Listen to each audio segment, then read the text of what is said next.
everybody. It is Tuesday and it is 7 o'clock, so you know what time it is. It is Candid Talks with Dr. K. And so this is the month of March, and I love the month of March. There are two very important things that happen in the month of March. Number one, it's Women's History Month. And this month, we are talking to 4 remarkable women who are living their purpose intentionally. And you guys know I'm a social worker, so it's also Social Work Month. So everything that I'm talking about is definitely linked to purpose, and it's linked to uplifting, empowering, inspiring each other and our communities. So you guys know how I do. We immediately dig in. That is the intro. That's all you're going to get, because now it's time to meet our remarkable guest. You guys, I am telling you, you're in for a treat. So take the time right now. Go ahead and share it on all of your platforms. Tag a friend of yours, because I have with me Dr. Bernada Baker. She is a community psychologist as well as a childhood trauma expert. Welcome to the room. Yeah. Hey, thank you so much, Dr. Carrie Ann, for having me here today. I am honored and just blessed to be here. Thank you so much for choosing me out of all the people that you could have selected. It's indeed an honor, a pleasure, and a privilege to be here with you.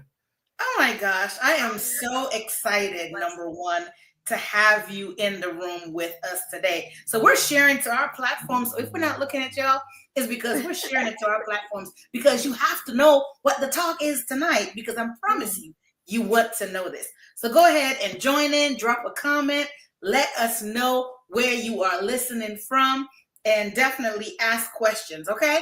So are we ready? This is Dr. Bernada Baker, community psychologist. Dr. B, what is a community psychologist? Because I know the people are, Carrie, what is a community psychologist? What does that mean? What is that? There are so many definitions for a community psychologist. So I am a psychologist who is centered on the community, right? And so rather than addressing issues individually, I look at issues from a communal perspective. And so I do a lot of grassroots work where I am solving problems, right, on a bigger level than just individually. But in private practice that I do see clients individually. And so I'm just here for the community. I am global. I am a holistic approach. And again, it's all about people. So being a community psychologist for me is really about being centered, having the needs of people at the center of the work that I do. Awesome. I love that. So you guys now know what a community psychologist is. So you can stay out of my inbox and you can say, Dr. Z, what does that mean? It means she is a psychologist. She actually went to school for this, right? I did. She did. She actually, this is not one of those Google degrees. She actually went to school for this, and her focus is on the community, as you heard. But you are a whole lot of other things. I just want to throw it out there because I am so proud of you. Community psychologist, you're a pastoral counselor, educator, author, speaker, momager, and so much more. What am I missing out of here? What am I missing out of here? I think we're missing some degrees out of here. Can you hear me? Can you see me? Uh-oh. Hopefully that'll be it. It was lagging for a second. I think I'm back in. Can you hear me? I can hear you. Yes.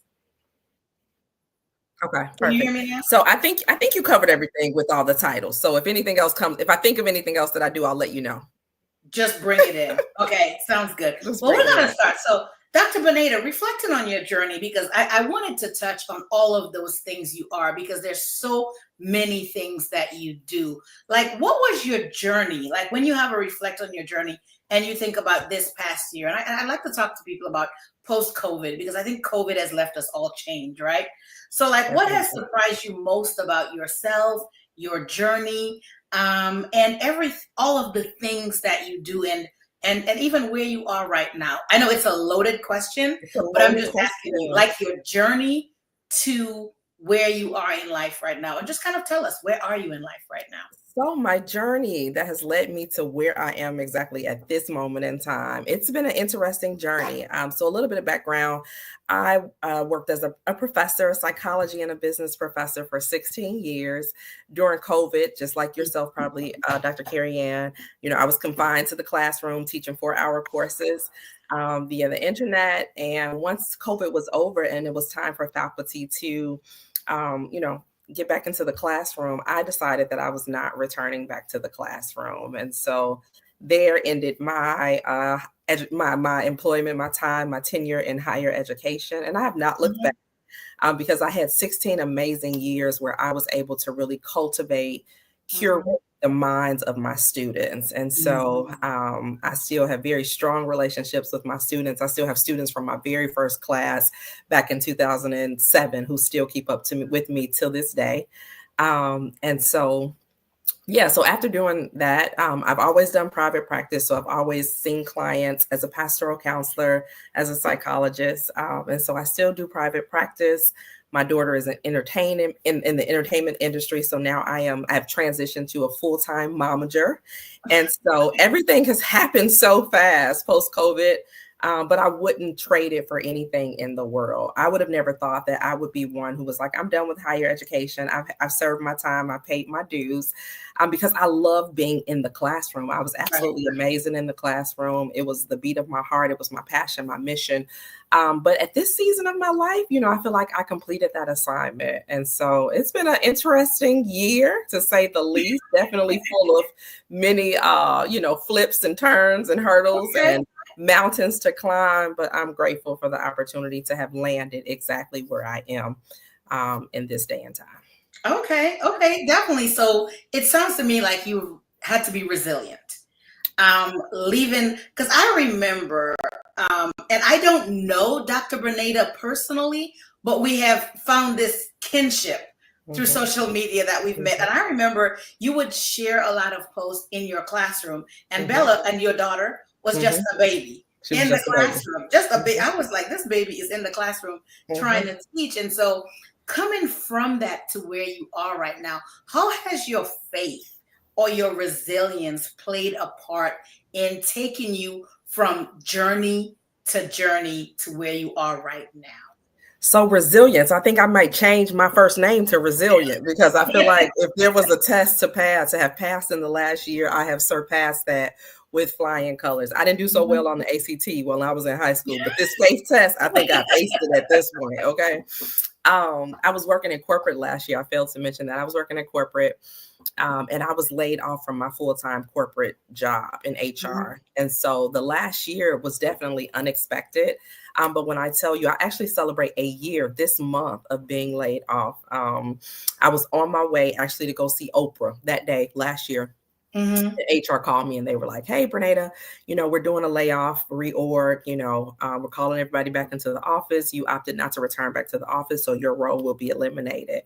And I was like, okay, that's fine. Can you all speed this up? Wait a minute. You said, okay, that's fine? I was like, okay, that's fine. I was like, I was going to see Oprah that day, Carrie Ann. Like, I had to get to see Oprah, right? I mean, what? They had already made their decision. So what was I going to do?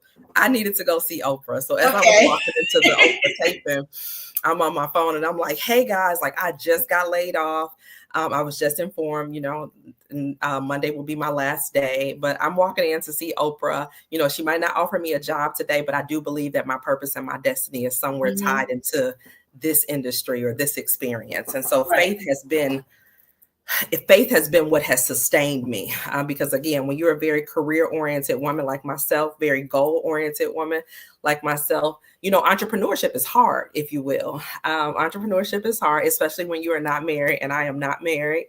And so I am the primary caretaker of my family, my household. And breadwinner, all of that. And breadwinner across the board. And my child is very expensive, right? And so, it's been a faith journey, but I can tell you that I probably have lived better in the last year, if you will, than I was living when I was working my full-time corporate job. And so the faithfulness of my faith, if you will, and God's provision has definitely carried me over and over. And so, yeah. Would you say that's how you got over some of the setbacks? Because we kid around going to see Oprah and just, saying, okay, well, I'm about to go see Oprah. You've already made your decision, but that has to have been some type of setback for you. You know right? what? It was definitely a financial setback. Of course, when you lose any type of substantial, consistent income, it was definitely a setback. And then it also played on my self-esteem, Dr. Carrie Ann, being the only African American woman that was let go in my department on my team, knowing that I was the most educated, knowing that I was amazing at my job, knowing that I had done a phenomenal job of diversifying the teams that our digital teams that I was recruiting for. And so it definitely did its number on me, to say the least. I am human just like anybody else, despite all of the things that I do. And so fear, worry, anxiety would creep in at any given moment because it is no respecter of person. And so I had to stay grounded in what I knew to be true. And my truth is that I knew that my faith had carried me through time and time and time again. And if I had to check God's track record, he hadn't failed me yet. And so I just believe that as long as I am doing my part, God is obligated to do his part. That's what the word says. And that's what I stand on. And so he's shown himself faithful. So this space that you just said like a mouthful, a loadful. You said so many things, right? That we have to pause and unpack it. Okay, let's unpack it. You were the only African American in that position. You were the most Oh. educated and qualified, but you were the one let go. When we look at some of the things happening today, or this month, or this past 2 months, and we begin to see highly qualified, highly educated persons who look like us, who are no longer in the seat that they worked so hard for. Like, what does that do to you as a person of not only faith, but a person of high education? What does that do to you? You know, there have been many times in this past year that I was questioning, my self-worth, my value in America as a Black woman. There were many times that I was like, all this schooling that I did, I have 5 degrees. Like, was it worth it? Was it necessary? I've always known that I have, as a Black woman, as an educated Black woman, I have to work 7 times harder than my counterparts, if you will. And I don't have the opportunity to show up as mediocre. Even on my worst day, I still have to deliver excellence, right? And so I've been triggered by a large number of things that are happening in the world today. When Joy Reid was terminated from her role, when her show was canceled, I cried with joy that entire week. And I just so happened to have ran into her at the Essence Black Women in Hollywood luncheon on last Friday. And I hugged her and I said, Joy, they didn't deserve you. They didn't deserve your greatness. And I felt that in the core of my heart, because I know that the company that, I was laid off from, like, they didn't deserve my greatness. They didn't deserve my Black girl brilliance. Just having to dim my light so that others would not feel intimidated because I was just showing up day after day doing my job. And so I am definitely triggered by the scam, if you will, that's happening in America today, because you don't have to be educated. You don't have to be qualified. You don't have to be articulate. You don't, that those qualifications work for other people that don't look like us. And so, yeah. It definitely feels like a dagger being stuck in your back. But I think it also confirms what we already knew. We see Jasmine, the representative, fighting, the fight that she's fighting on the front line in politics. And so we know what it's like. We've always known what it was like. But I think now, we have a front seat and it's up close, live and personal like never before. So for those of us who have felt like it was a person, it was personal, it's universal. It's definitely not universal. It's universal. Thank you so much for sharing that. And I think you spoke to the hearts of so many Black women who are feeling like, I'm tired of being strong. Right? Because you hear the old adage, the strong Black woman, and you just go with it. But what does that actually mean? So as a community psychologist, when you hear the phrase that Black women are strong, like, we can do this, we've done it before, what does that do to Black women psychologically, thinking that I have to be strong consistently? So I believe that, myself included, because I am not exempt from this conversation or this experience, I believe that because we have become accustomed to doing and being strong, that we just, fall into that position and we act as if it's normal. when it absolutely is not. Mm-hmm. I also believe that we have done ourselves a disservice by continuing to operate at our lowest capacity. You know, we're running out of fuel. I can't drive my truck if there's no more gas in it. I'm not going to get anywhere, and I'm going to be on the side of the road stuck. We as Black people, as Black women primarily, and not everybody, but majority of us, we continue to run, you know, while we're empty on gas and we are low on fuel and we are not recharging our battery, because we have to do. Well, stress is a number one, you know, lead. It's a killer, and it's killing us. The anxiety, the depression that we don't address. Our health is failing while we're taking care of everybody else, and we continue to show up in these silos, and we look like all is well when ultimately all is not well. And so I have resigned to throwing away my strong Black woman cape because it was no longer serving me. It's overrated.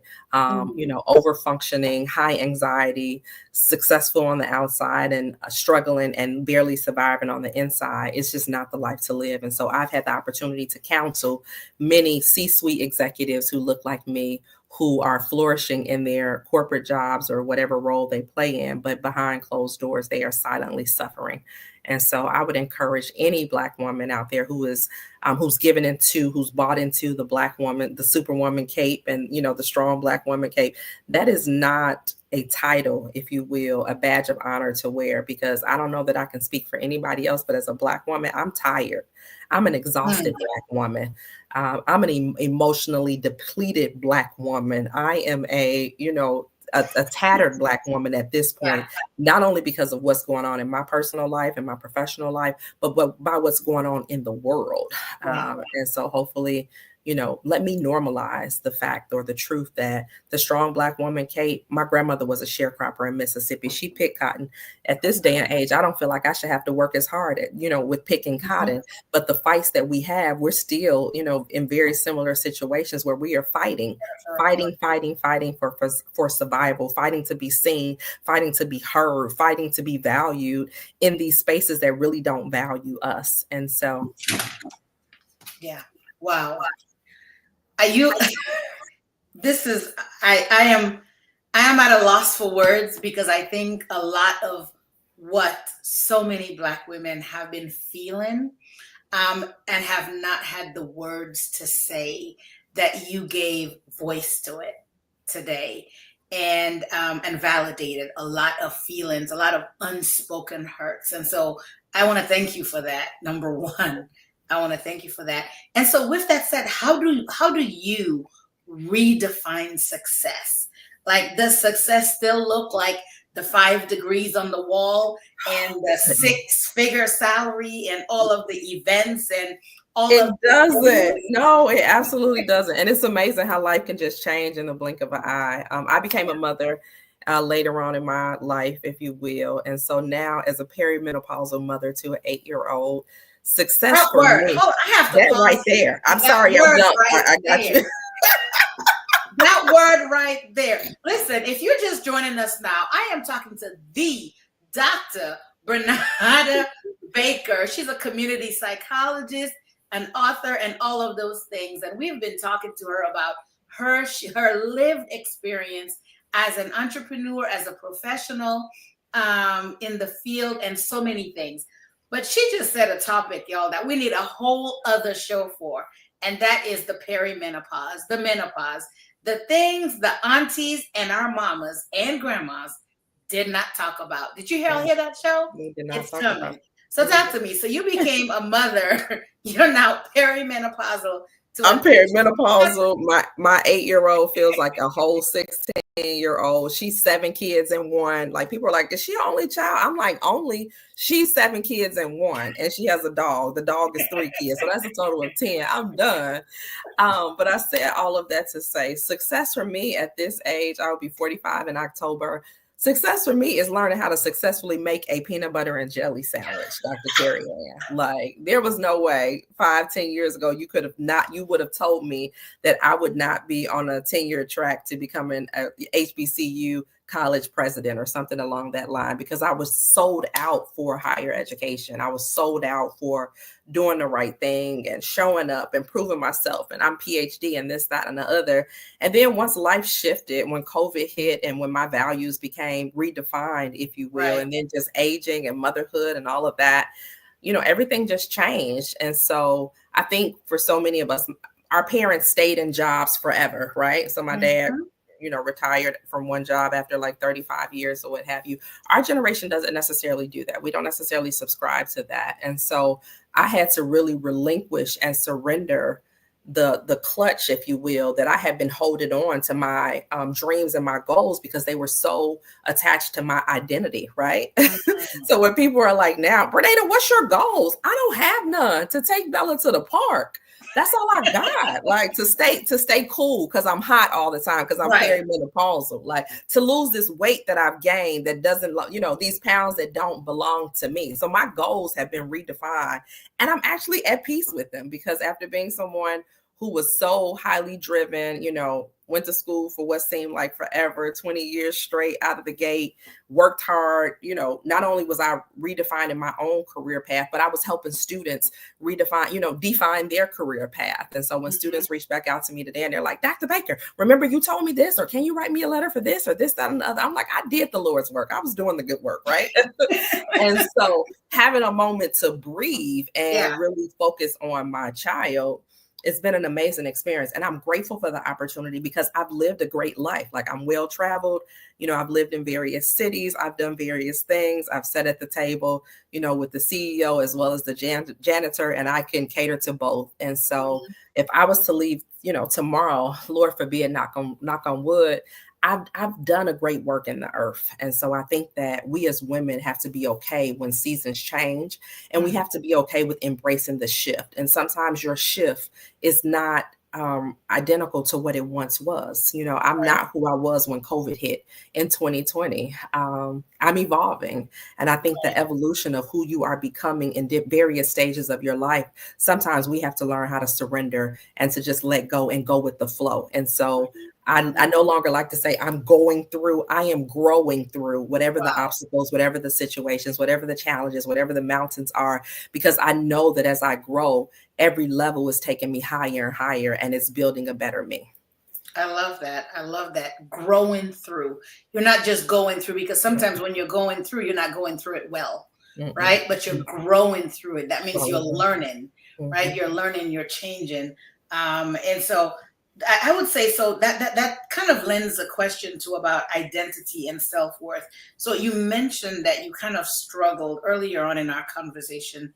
You mentioned that you kind of struggled with identity and self-worth. How do you think that impacted growing through the struggles, right? Identity and self-worth. I think that oftentimes when you have run in circles where education is important, where affiliation is important, and you've set a standard for how you live, for what life should look like. I think that when you strip away those layers, you realize that at the core, what really matters is who you are, how you show up in the world, how people see you, the legacy that you leave behind. And so for me, just deschooling myself, if you will, of what I've been taught about who I am and how I'm supposed to be. And, you're running this rat race. I should have 20 more years in the game of higher education before I'm able to retire, right? Well, I retired. I'm done. I quit. Game over. In the words of Kendrick Lamar, like game's over. And so people are like, what are you doing? I'm enjoying being a mother. Like, I did what I was supposed to do. Now I'm doing what I'm supposed to do in this area, in this season of my life. And so I think self-awareness, we become attached to our identity as wives. We become attached to our identity and our titles on our jobs, attached to the narrative of what a parent looks like. And so oftentimes when you are busy being and doing for everybody else, you don't necessarily have the opportunity to really tap into who you are as a person, when you remove all of those layers, when you remove the associations, when you remove the accolades. And so for me, this last year has been about, releasing who I thought I was and what I thought it should look like. And that's hard. I'm a type A Libra woman, alpha personality, like all the things, right? Could have ran for president and could have won. And so I have a plan for every season and in every reason. And so this last year was just like, let's go with the flow. Let's grow with the flow, whatever the flow looks like, whichever way, the faith leads, whichever way God decides he's going to show up, let's roll with it. And so it has been nothing short than amazing. It's been such an amazing journey. Now I would be remiss if I didn't say that it came with a bunch of tears, a bunch of fears, a bunch of closed doors, a bunch of ended relationships. But I can definitely say that it's been one of my most exhilarating and rewarding experiences ever, because my circles have become redefined. What I accept from people have become redefined.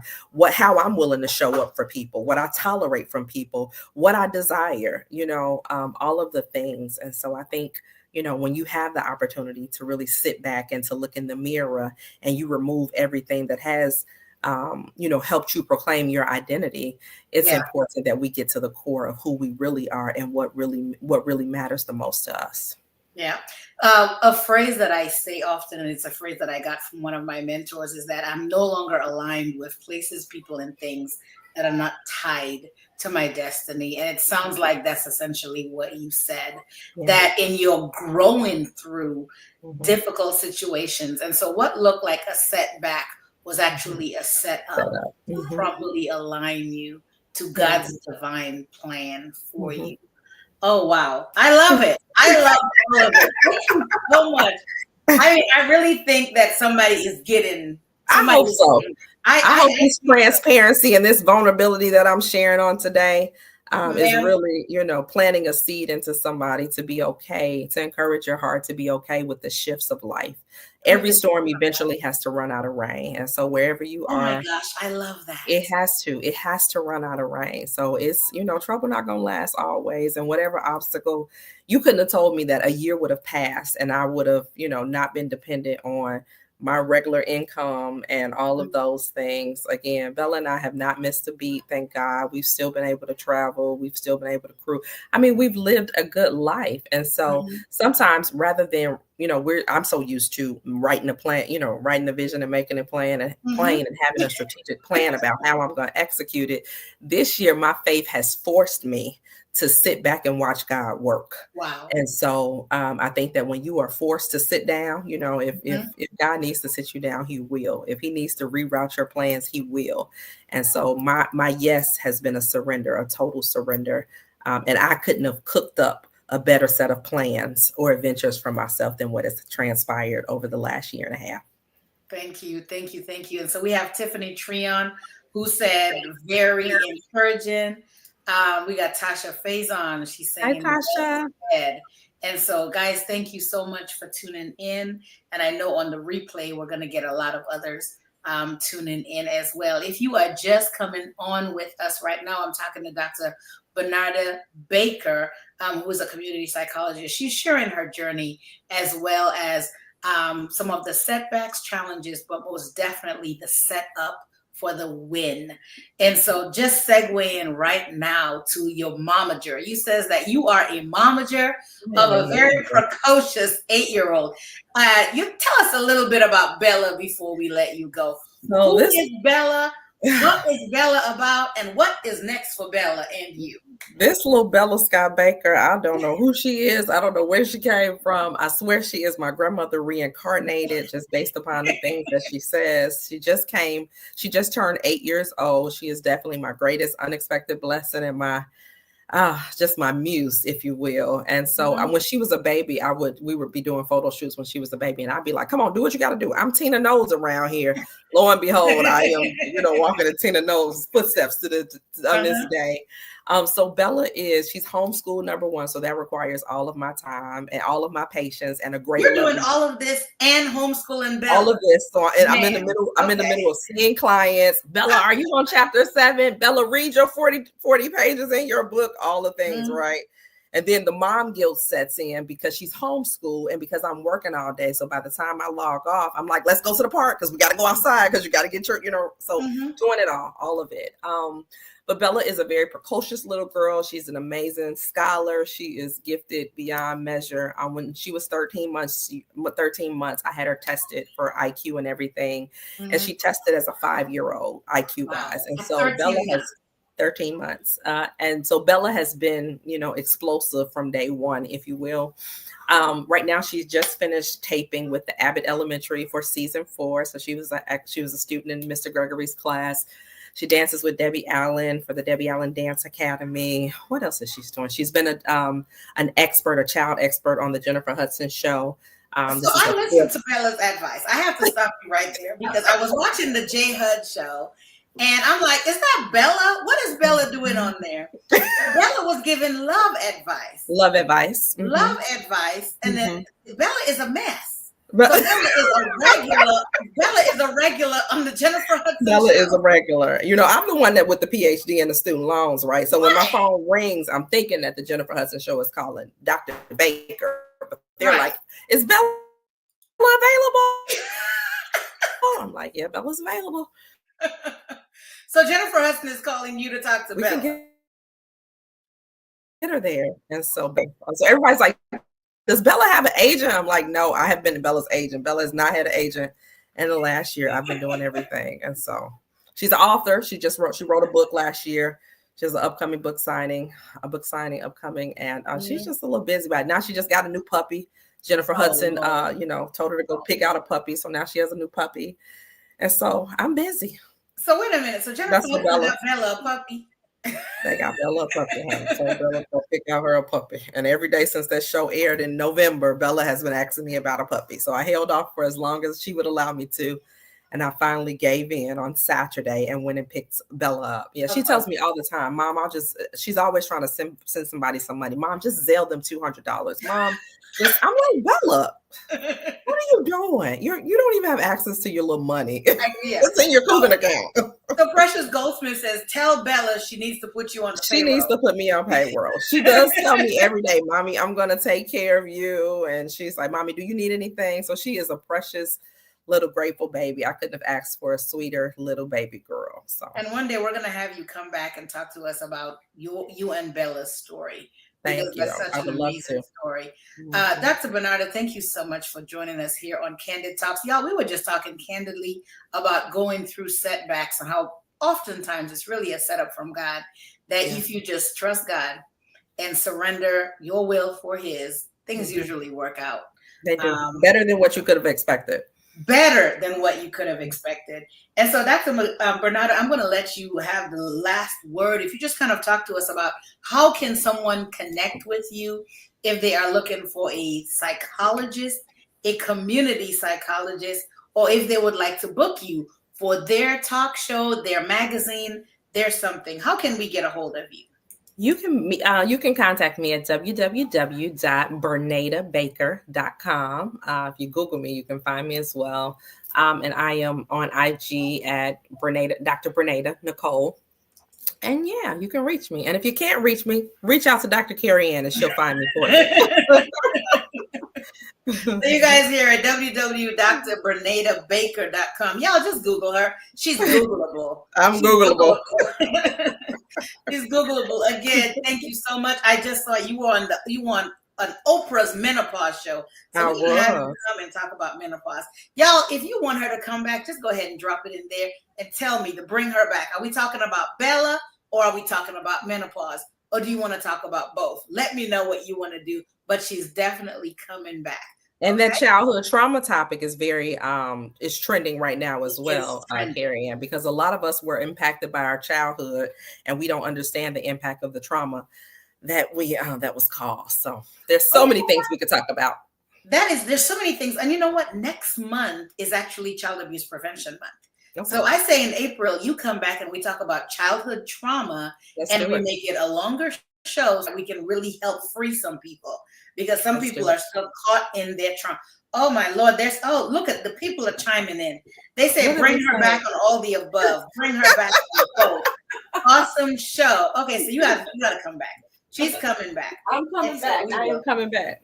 Is this your book? Is that your childhood trauma book? No, book? this is not my book. This is actually one of the books that I was gifted at the Oprah tape, at the taping for Oprah, Dare I Say It, by Naomi Watts. And it's everything I wish I'd known about menopause. And so Lord, we're gonna be okay. So that's the menopause book. That's because so we got to talk. So Halle Berry was on that show. Halle Berry was on that show. Halle's been sharing that she is menopausal or premenopausal. She is menopausal now. I believe she's 56 or 58. We were also gifted her Let's Spin Gel Intimate. And she said, if you want to feel as juicy as a peach, this is something that you need to use. So Holly was telling it all. Make sure you all tune in on March 30th, because there was nothing held back. There was nothing held back. Okay. Naomi Watts shared a lot as well. It was very informative, especially for our generation. Because again, my mother and grandmothers did not talk about it. My aunts, nobody ever. And then I think that when you think about menopause, you just associate it with the fact that you no longer have a cycle and hot flashes. And there are so many other factors that contribute to menopause, as well as the time frame, right? Mm-hmm. So we've been misguided or misinformed about the time frame and all of that. And so we need to be having these conversations with our sisters and our mentees who are in their 30s so that they can prepare for what 40s will look like, 40 on. Because again, the experiences that I'm having right now is no reason why I should want to take my clothes off as often as I do, because I'm hot all the time. Like Dr. Carrie Ann, you're lucky I still have my shirt on right now because I'm hot. I got a t-shirt on. I'm hot all the time. Listen, ma'am, I completely understand and I get it. Definitely the conversation in your 30s, because as soon as you hit 40 something, it starts. Ladies, we're going to have that talk with you that our aunties, our mamas and grandmas did not talk about. They would walk around with that fan, but they didn't tell us why. We are going to be transparent and we're going to talk to you about all the things, right? About the hair, the moodiness, the not sleeping. Y'all, we're going to talk about it, okay? So Dr. Bernada, thank you once again for joining us. I am so excited about your journey. I'm so thankful for your transparency and vulnerability on this forum, on this stage. So again, thank you for sharing sharing with us. We're going to have her back to talk about all the things. All right. So thank you guys for joining Candid Talks. And remember, if you would like to be a guest on Candid Talks, just go ahead and send me an email. Candid Talks @gmail.com. Candid Talks Dr. K. Or you can also reach me at carrie@kzamore.com. Just go ahead and send me a message and say, I got something to talk about and I want to talk about it candidly. And we will send you the form and you can be a part of the show. All right. Thank you so much for joining us. Good night and God bless. Thank you so much. Take care.